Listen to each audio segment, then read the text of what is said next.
A cop pulls over a black man, his face filled with the usual arrogance of authority. He doesn't ask questions, he just assumes. Within minutes, the situation escalates. The officer, driven by prejudice rather than reason, forces the man out of his car, cuffs him, and drags him to court like a common criminal. His words are sharp, filled with the confidence of someone who thinks he's untouchable. But the man stays calm. He doesn't fight back. He doesn't argue. He just waits, because he knows something the officer doesn't. As they enter the courtroom, the officer smirks, thinking he's about to win. But then, silence.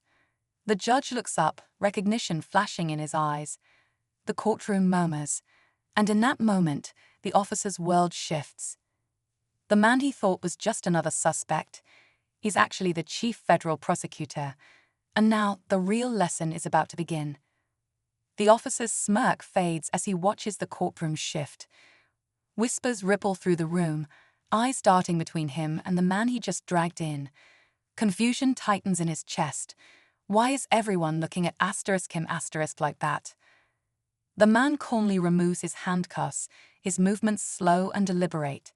He straightens his suit, adjusting his tie with the ease of someone who belongs here. The officer swallows hard. This isn't right. How does a guy he just arrested walk free like that?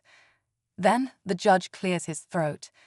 "Mr. Carter," he says, his voice holding weight. "Would you like to proceed?" The officer blinks. Mr. Carter. His eyes widen as the realization slams into him. This isn't just any suspect. This man, the one he humiliated, the one he assumed was beneath him, is the Chief Federal Prosecutor. And now, as Carter turns to face him, the real trouble begins. The officer stiffens, his pulse hammering in his ears. He had walked into this courtroom feeling powerful, but now that power is slipping through his fingers. The Chief Federal Prosecutor, the Chief Prosecutor, is standing right in front of him, the same man he shoved into a squad car without a second thought. Carter doesn't raise his voice. He doesn't need to. His calm, steady gaze does all the talking.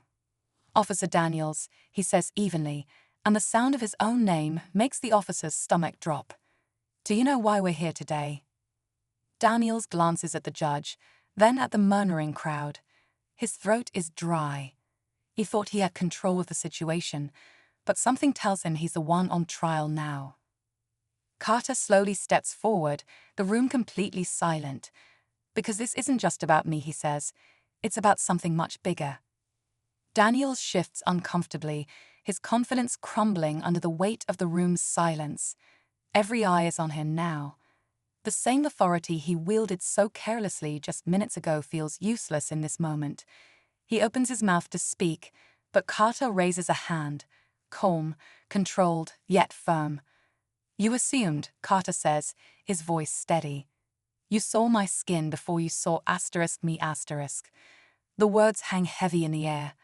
Daniels feels his pulse quicken. He wants to argue, to defend himself, but how? The evidence isn't just in the courtroom, it's in his own actions. Carter takes another step closer. "Tell me, Officer Daniels, when you pulled me over, what was my crime?" His tone isn't angry, but it's sharp enough to cut through the silence. Daniels feels his mouth go dry.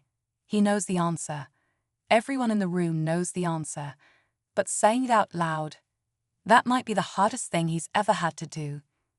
Daniels shifts on his feet, his breath unsteady. He's trapped, and he knows it. The weight of Carter's question hangs over him, suffocating. His mind races for an excuse, a way out, but there isn't one. He didn't pull Carter over for a real crime. He acted on impulse, on assumption. And now, in front of a judge, a courtroom, and a man with real authority, he has nowhere to hide. Just as he opens his mouth to speak, the doors at the back of the courtroom swing open. A man in a dark suit steps inside, walking with purpose. The room turns, murmurs growing louder. Daniels frowns, recognizing him instantly, his own police chief. Carter doesn't look surprised. Instead, he folds his arms and glances between them. I thought this hearing needed one more witness. Daniel's stomach drops. Whatever is coming next, it's bigger than just him. Daniels feels the air leave his lungs as his police chief steps forward. The room is dead silent, all eyes locked on what's about to happen. The chief doesn't look at Daniels, his gaze is fixed on Carter.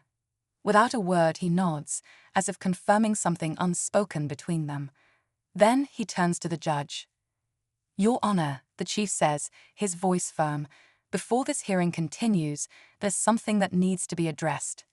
He pulls out a folder and hands it over. The judge flips through the pages, his expression tightening with each one. Daniels watches, confusion swirling into dread. What's in those files? His pulse pounds. Carter finally speaks. "This isn't just about what happened today," he says. "This is about a pattern, one that's been ignored for too long." He turns, locking eyes with Daniels. "And now, officer, it's time for accountability." Daniels barely has time to react before the judge looks up, his voice cutting through the room.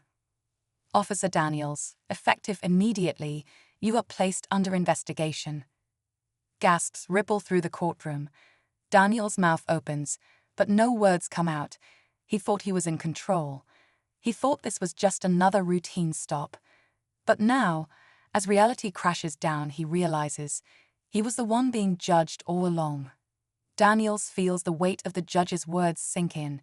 His face burns as the reality of the situation sets in. This isn't just about one bad decision. It's about a history of choices, ones he thought would never catch up to him. But now, standing in the middle of the courtroom, he sees it clearly. The badge he once hid behind can't protect him anymore. Carter watches him for a moment before turning to the judge. "Justice isn't about revenge," he says, his voice calm but firm. "It's about accountability." Then, without another glance at Daniels, he gathers his papers and walks toward the exit. The message is clear. He doesn't need to prove anything. The truth has already done that. As Daniels stands there, frozen, the chief sighs. "We'll talk at the station." And just like that, the power has shifted, this time for good.